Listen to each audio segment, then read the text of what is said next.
I think the one thing you can promise yourself is that even if you fail, you will be more of a person than if you hadn't even tried, if you hadn't dared to believe, if you had abandoned all faith and considered yourself to be a victim of circumstances and physical science, that nothing can happen other than what physical science can create.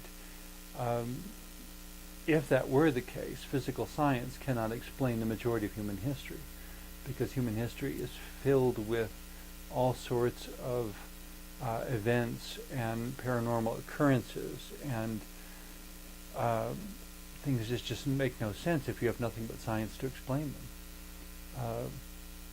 A number of years ago, I read a wonderful book called The Holographic Universe, which was the presentation of a scientific model or pattern by which even the paranormal, inexplicable sorts of historical events could have happened exactly as they're described. It's a fascinating book, especially for anyone who's really interested in probing science. Not so much answering what is or what will be, as what might be possible if we dare to ignore the word impossible in the sense of not considering it a boundary that is not crossable. Impossible may be just the name that we give to those things that are too difficult to do right now, but that at some point we will do. We just haven't figured out what it takes yet.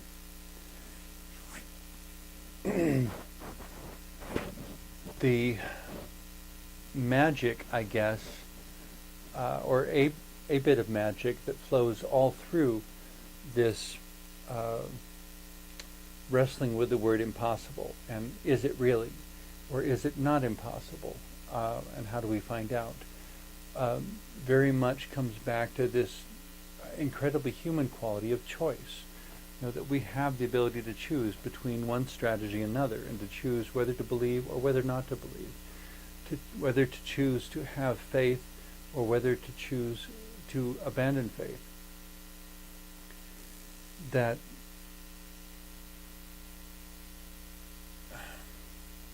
well, as some people have put it, God doesn't want robots. That it's not just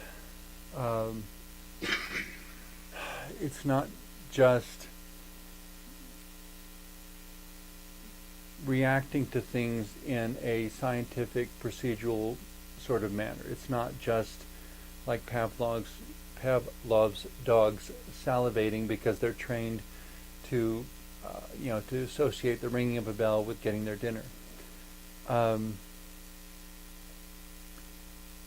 We can go beyond that and choose to believe in what is now labeled as impossible, and simply decide to choose that even though we don't know it, there must be a way. And even if we haven't met them, there may be people on other planets, because considering the number of planets and solar systems in the universe, the odds against there being any other life in the universe are too enormous to consider. The challenge, of course, is whether we have any way to communicate. But at some point, I suspect that will no longer be considered impossible either. What would it take? I think someday we'll find out. In any case, I hope my meandering thoughts that I've shared in the last half hour have been helpful to you. I hope that they may inspire your own explorations into what is possible, impossible in your life. Now, can we do it? Well, if we don't try, we'll never find out.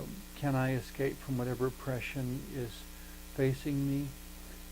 I'm sure many people told Harriet Tubman that it was impossible to ever be a free black woman in the time in which she lived.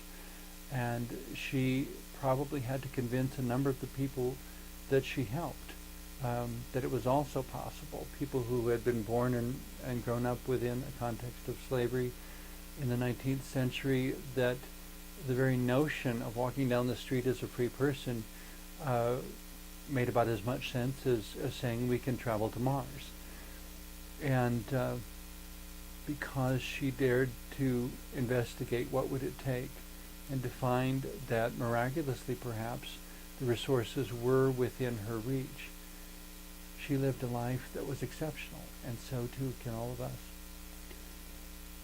I encourage you to reach for the impossible within yourselves, because it may be the doorway and the invitation to the extraordinary person that each of us is destined to become. Thank you for watching.